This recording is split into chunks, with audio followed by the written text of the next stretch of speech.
malah penjara itu sangatlah potensial gitu untuk pengedaran narkoba, benar nggak Pak? Lengkap lah penderitaan kita. Undang-undang narkotika rohnya itu kan penyalahguna direhabilitasi, pengedarnya dihukum berat. Lah untuk membedakan itu sangat simpel. Ya kan, dua-duanya kejahatan kok. Kejahatan apa? Kejahatan kepemilikan narkotika. Rame-rame beserta temannya, karena penyalahguna itu nggak bisa sendiri, biasanya pasti rame-rame. 2 kilo, 3 kilo itu pasti pengedar itu pasti harus hukum berat. Ya. Itu hartanya harus disita ya, dirampas untuk negara. Bener itu. Ini cara terapinya mereka. Hai teman, selamat datang di podcast Risma Simbolon My Story. Nah, sebelumnya jangan lupa ya, subscribe, nyalakan loncengnya, like, komen, dan share sebanyak-banyaknya. Terima kasih. Nah, ketemu lagi nih kita. Di sesi yang lain nih, masih bersama dengan Bapak Purnawirawan Konjen Pol, Bapak Anang Iskandar. Sehat ya Pak ya? Sehat, kita habis sarapan nih, biasa lebih kenceng lagi. Nah, sekarang banyak para penyalahguna narkoba itu mereka tidak direhabilitasi, tapi mereka dihukum penjara, Pak. Sehingga sekarang penjara penuh. Ya. Jadi di manalah hak-hak mereka untuk sembuh? Nah ini pertanyaannya panjang ini. Kayaknya jawabannya lebih panjang ya. Jawabnya angel. Iya kan? Iya. Ya, penyalahguna itu adalah orang sakit. Iya, itu harus ditekanin ya Pak ya. Harus ditekankan gitu. Sakit, adiksi, ketergantungan narkotika. Artinya apa? Secara fisik, secara kesehatan, ya kan? Fisiknya dia sakit, dia menderita ketergantungan. Iya. Tapi secara psikis dia juga sakit, perilakunya berubah. Nah ini yang harus disembuhkan. Jadi dua-duanya Pak ya, psikis sama fisik. Psikis ya, fisik sama psikis. Ini yang harus disembuhkan. Cara menyembuhkannya ya melalui rehabilitasi medis dan rehabilitasi sosial. Rehabilitasi medis sama sosial harus terintegrasi.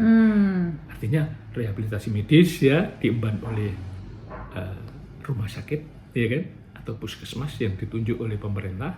Rehabilitasi sosial diemban oleh lembaga rehabilitasi sosial, ya kan, yang dipandegani oleh Kementerian Sosial. Jadi Kementerian Kesehatan dan Kementerian Sosial itu bertanggung jawab terhadap penyembuhan dan pemulihan penyalahguna agar kembali seperti sedia kala. Iya. Ya, penekanannya bukan di penjara, tapi di rehabilitasi. Nah, penyalahguna ini, ya kan, ini diwajibkan untuk sembuh. Undang-undang mewajibkan, makanya biayanya, ya kan, itu ditanggung oleh pemerintah. Iya.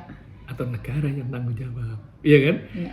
Ini. Nah, kemudian penyalahguna juga wajib Melapor untuk sembuh, itu wajib. Iya. Nah, Ya ibarat orang sakit datang ke rumah sakit, ini ya Pak ya, kontrol. Iya, disembuhkan lah gitu ya.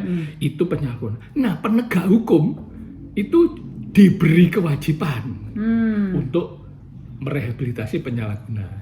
Jadi ada dua sisi, negara ini mewajibkan penyalahguna untuk sembuh, dan penegak hukum juga diwajibkan untuk menyembuhkan melalui lembaga rehabilitasi, melalui kewenangan penegak hukum.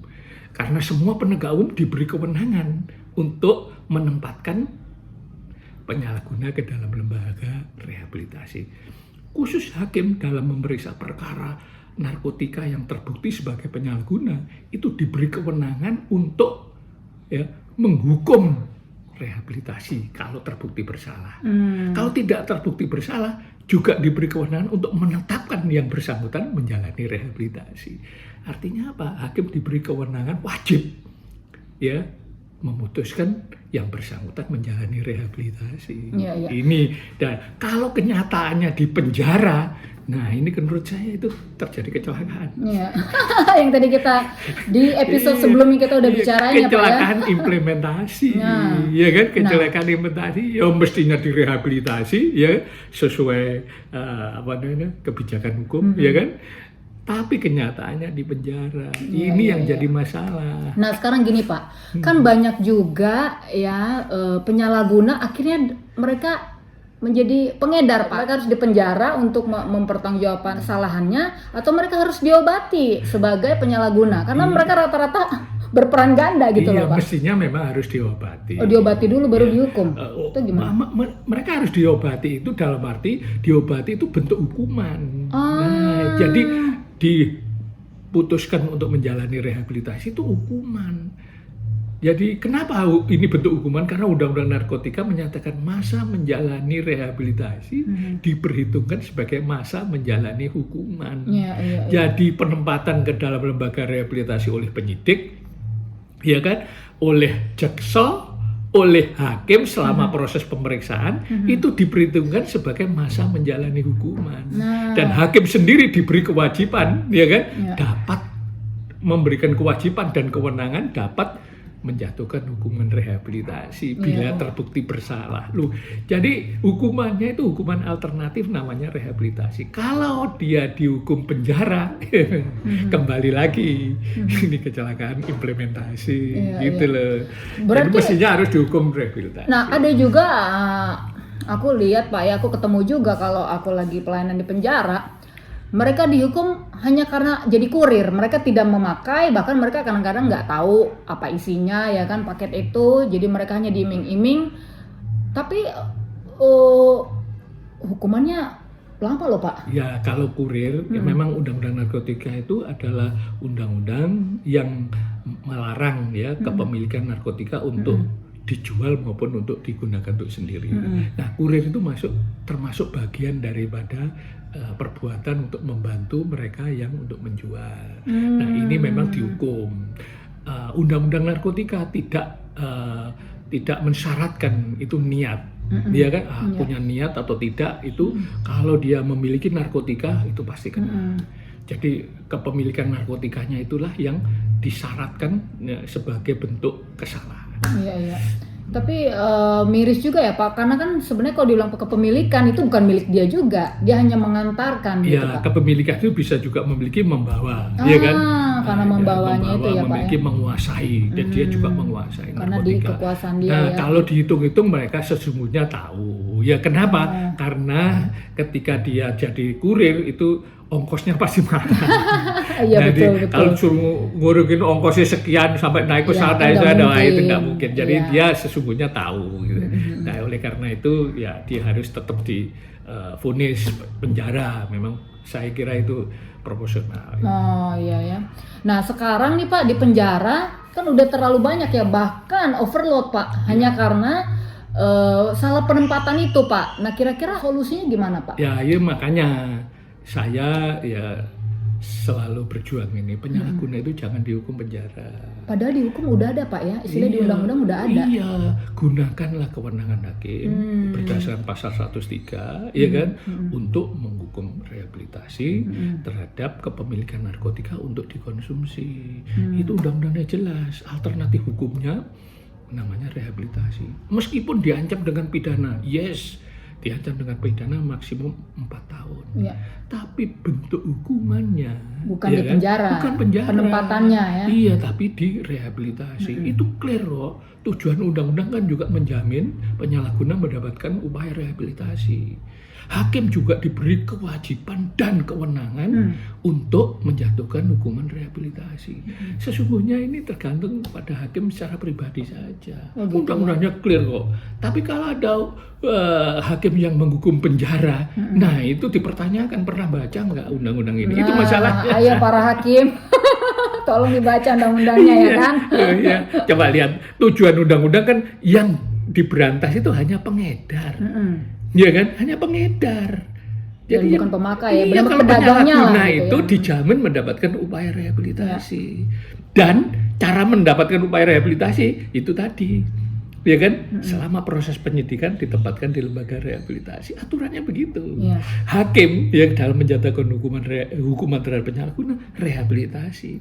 Yang ketiga, yang paling gampang itu, penyalahguna sendiri diwajibkan untuk melapor diri ke IPWL untuk sembuh. Status pidananya langsung gugur. Oh, kalau dia yang melaporkan dirinya, statusnya dia langsung gugur. Jadi tidak bisa diadili ya? Tidak bisa diadili. Ya, jadi bagus juga ya Pak ya. Jadi sebelum ketahuan mendingan melaporkan diri gitu, karena seperti orang sakit aja. Nah, masalahnya ya kan, ini melaporkan diri itu menjadi momok bagi Ya. penyalahguna. Kenapa? Aib. Karena bukan aib, momok, menakutkan. Menakutkan. Ini karena apa? Karena empirisnya hari-hari ngelihat orang menyalahguna ditangkap di penjara. Nah, kalau dia takutnya, melaporkan kan sama dengan ulo marani kepuk. Iya. Ulo marani kepuk itu kalau saya lapor ke rumah sakit, KKI diintip sama penegak hukum terus ditangkap dibawa ke penjara kan repot. Iya. Itu yang jadi momok itu buat yang mereka momok. ya. Padahal setiap orang sakit berhak untuk sembuh. Loh, Nah, kalau di iya. penjara dia mana bisa sembuh ya, Pak? Loh, kalau di penjara, ya kan, itu untuk membuat dia kapok. Penyalahguna itu orang sakit nggak mungkin kapok. Iya. Kapoknya kalau direhabilitasi. Iya. Rehabilitasi itu adalah proses medis dan sosial. Ini sangat berat loh orang direhabilitasi itu. Ada saudara saya direhabilitasi jadi kurus, Pak. Iya, berat memang. Rehabilitasi itu hukuman paling berat bagi penyalahguna narkotika. Nah, ini yang tidak dipahami masyarakat. Meskipun manfaatnya dia bisa sembuh gitu ya, tapi dianggap rehabilitasi itu apa? Ya, masyarakat lebih seneng penyalahguna narkotika itu di penjara. Toh dia kriminal, itu. Itu masyarakat, padahal Iya, masyarakat. coba kalau jadi yang bersangkutan dia pengennya sembuh gitu loh, bukan Ingat ya, kalau di penjara itu tidak punya fungsi menyembuhkan dan memulihkan. Iya, hanya menghukum. Dia membuat kapok, membuat dia jerah itu. Jadi kalau ingin dia sembuh dan pulih, tempatnya bukan di penjara tapi di lembaga rehabilitasi. Lembaga rehabilitasi itu ya kan secara medis di rumah sakit, secara sosial di lembaga rehabilitasi sosial. Gitu. Jadi terintegrasi rehabilitasinya. Jadi saya pesannya janganlah, ya kan? Iya. Memenjarakan penyalahguna. Penyalahguna itu jelas kok kepemilikan narkotikanya untuk dikonsumsi itu penyalahguna. Iya, Kalau kepemilikan narkotika untuk dijual, nah itu pengedar itu boleh dihukum berat dan dihukum denda juga boleh, dirampas asetnya juga boleh, ya kan gitu. Iya benar, itu udah jelas. Tadi nah pengedaran itu juga kan Pak, banyak mereka ngambil jaringan itu dari para pemakai Pak. Dia make juga, dia ngedar juga gitu loh. Ada itu akibat kita terlambat merehabilitasi mereka. Kadang-kadang emang nggak ketahuan Pak. Loh iya Makanya makanya kita terlambat. Iya. Namanya kita jadi terlambat. Jadi kalau dari awal menggunakan narkotika ya, karena dibujuk, dirayu, diperdaya, terus menggunakan narkotika masih awal, itu merehabilitasinya sangat gampang. Ya kan? Tinggal ngawasi ya, keluarga aja ngawasi, jangan sampai terulangi lagi. Nah, gampang sembuh. Nah, kalau masih tahap awal gitu Pak, kira-kira nih Pak, kalau misalnya dirawat di bawah pengawasan keluarga, nggak usah ke ini dulu lah, nggak usah ke rumah sakit, iya di rumah gitu. Iya, cara awal itu ya kita guidance and counseling saja kepada yang bersangkutan. Jadi anak, misalnya keluarga, dikasih petunjuk ya, konseling oleh orang tua, diawasi, pergi kemana-mana ada yang mendampingi. Saya yakin dia gampang sembuhnya itu. Perlu obat ini nggak perlu, Pak? iya, nggak jadi perlu itu lebih lagi. ke psikis ya Pak ya? Ini lebih psikis kalau dari awal. Yang kalau sudah jadi pecandu, penyalahguna sudah pecandu, nah itu baru, baru masuk rumah sakit. Nah itu, jadi baru terus ada konseling. Iya. Lebih penanganannya lebih intensif ya Pak kalau di panti rehabilitasi ya Pak ya. Jadi memang itu yang harus dilaksanakan. Dan ini amanat negara kepada penegak hukum dan kepada warga bangsa ini. Kalau kena narkotika ya segeralah sembuh. Ya itu kewajiban. Nah sekarang kalau penjara penuh gara-gara para pecandu atau penyalahguna narkoba itu Pak, bisa dipindahin nggak Pak? Maksudnya yang mereka udah di penjara mungkin berapa lama? Masalah ini kan masalah hukum, jadi agak pelit merubah itu. Oleh karena itu dari awal, ya kan, harus hakimnya itu ya diberikan pemahaman tentang kewajiban, ya tentang jadi salah kewenangan, dari kewenangan pengadilan hakim. juga ya Pak ya? Dari awalnya. Iya, dari awal. Jelas kok. Ada loh pasal 103 itu, kalau boleh saya baca ini, coba lihat dan dibaca. Ya. Nah, malah Pak, ya karena banyak pecandu di dalam penjara dan digabung sama pengedar, malah penjara itu sangatlah potensial gitu untuk pengedaran narkoba, benar nggak Ya Pak? lengkap lah penderitaan kita gitu ya. Aduh. Iya, Karena supplier sama demander Iya. ada di satu tempat, Iya. jadi akhirnya cocok. Iya cocok, lengkap itu. Jadi makin jadi ya Pak Iya ya? makin jadi, makin jadi. Itulah kesalahannya Pak ya. Makin jadi. Itu undang-undang narkotika rohnya itu kan penyalahguna direhabilitasi, pengedarnya dihukum berat. Lah untuk membedakan itu sangat simpel. Ya kan, dua-duanya kejahatan kok. Kejahatan apa? Kejahatan kepemilikan narkotika. Bedanya apa? Kalau kepemilikan untuk dikonsumsi, ya jumlahnya memang terbatas. Kalau dikonsumsi nggak mungkin dikonsumsi itu jumlahnya 1 on bawahnya, ya kan? pasti di bawah, Dikonsumsi itu pasti ya paling di bawah ya 1 gram atau 2 gram atau apa namanya ya untuk dikonsumsi lah gitu ya, dikonsumsi rame-rame beserta temannya karena penyalahguna itu nggak bisa sendiri, biasanya pasti rame-rame. Iya kan itu. Kemudian beda kalau dijual itu bisa 1 kilo 2 kilo 3 kilo itu pasti pengedar itu pasti harus untuk cukup bisnis berat udah ya. jelas. Itu hartanya harus disita ya, dirampas untuk negara, bener itu. Ini cara terapinya mereka, nggak bisa terhadap penyalahguna itu dibiarkan seperti kriminal biasa, harus dirampas hartanya gitu. Kalau penyalahguna yang dikonsumsi, nah ini harus direhabilitasi biar sembuh. Ini demand-nya kita. Ya.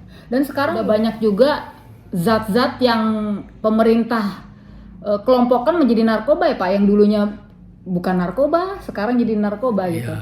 Karena itu makin banyak ini kali ya. Jenis baru, Variatif ya Pak ya. Perkembangannya begitu. Ya perkembangannya memang begitu, narkotika jenis baru itu memang ada. Oh ini kreasinya masyarakat, kreasinya masyarakat kok ini, iya kan? Narkotika kan kreasi masyarakat. Ada yang dari musik juga Pak, itu benar nggak sih? Oh, enggak sih, kalau itu ya kecanduan biasa, sama dengan kecanduan HP itu, sekali pegang HP itu tiap hari juga inget HP terus. Kalau ini kan zat yang masuk ke dalam kalau tubuh ini ya Pak ya. masuk dalam tubuh ini, Iya, yang bagian merusak. Betul. Ya, ini bentuknya obat, ya kan? Ingat loh ya, narkotika itu obat. Jadi ada kejahatan tentang peredaran obat itu memang dilarang. Kalau kejahatan terhadap obat untuk dikonsumsi juga dilarang, ya kan? Nah, tapi ingat korbannya adalah penyalahguna sendiri. Jadi kalau kita tidak memahami tentang kejahatan narkotika sebagai kejahatan tanpa korban, ya kan? Ya. Siapa korbannya? Korbannya ya penyalahguna sendiri. Oleh karena itu, ya kan kita harus memandang orang yang menyalahguna narkotika itu orang yang menjadi korban tertimpa tangga. Dia menderita sakit ketergantungan narkotika. Harus kita tolong, harus kita sembuhkan. Kemudian kalau tidak mengkonsumsi narkotika, dia akan mengalami sako. Ya. Jadi dia itu sakit sekali tuh. Itu masalah. Itu makanya bisa dia orang ini harus disayang gitu. Bisa nyiksa dirinya sendiri dan dia nggak merasa sakit itu. Iya, Kalau dia udah itu kenapa saya ngotot. Dia kan ketika jadi kepala BNN saya juga ngotot, penyalahguna harus direhabilitasi, bukan di penjara gitu. Nah, sampai sekarang ternyata masih di penjara. Itu sebabnya saya tetap menyuarakan ini meskipun sudah tidak jadi kepala BNN. Nah, mudah-mudahan nih Pak, diskusi kita ya kan, diskusi santai ya kan. Itu bisa didengar sama teman-teman yang berada di sana, terutama hakim ya kan. Lawyer juga harus tahu juga nih ya tentang undang-undang narkotika, sehingga pada saat mereka menyuarakan hak untuk sembuh dari kliennya ya kan, udah pasti mereka bisa berjuang untuk hendaknya ditaruh ke rehabilitasi atau disembuhkan lewat medis ya Pak ya gitu. Jadi terima kasih Pak Anang, luar biasa penjelasannya ya, memang guru besar kita menjelaskan sangat baik ya Pak ya, bisa dimengerti dan bisa ditangkap oleh semua teman yang mendengarkan diskusi kita pada saat ini. Next time boleh Pak kita ngobrol-ngobrol lagi ya Pak ya? Boleh. Soalnya Pak Anang ini sekarang di masa pensiunnya banyak menulis buku, kemudian juga Bapak juga ahli narkotika di Indonesia, jadi sering sekali diundang untuk menjadi saksi ahli ya Pak ya di persidangan kasus narkoba. Beberapa kali aja. Beberapa kali ya. Karena memang tidak banyak ya kan menghadirkan saksi ahli. Itu kelemahan undang-undang narkotika, kelemahan proses peradilan kita. Padahal harusnya itu penting ya Pak ya? Harusnya saksi ahli itu penting, terutama ahli adiksi dari ahli adiksi ketergantungan narkotika. Iya, jadi bisa dan jadi bahan gangguan mental pertimbangan kejiwaan. Pak Hakim. Iya, nah selama ini Iya, tidak pernah itu. dihadirkan. Dia Sayangnya dianggap itu ya, Pak, sebagai kriminal umum seperti Iya, biasa. jadi nggak perlu saksi ahli narkotika, padahal itu penting sekali ya kan, karena Bapak bisa memberikan sumbangsi pemikiran dan banyak ilmu sehingga bisa mempengaruhi hakim juga dalam memutuskan ya Pak ya. Iya. Ya. Nah, Karena itu dia. merupakan kewajiban hakim. Nah, itu betul. Oke, terima kasih Pak untuk diskusi yang sangat informatif buat kita semua. Sampai ketemu lagi teman. Jangan lupa like, subscribe, dan share tayangan ini sebanyak-banyaknya kepada teman-teman dan keluarga, saudara-saudara kalian juga. Sampai ketemu, bye-bye.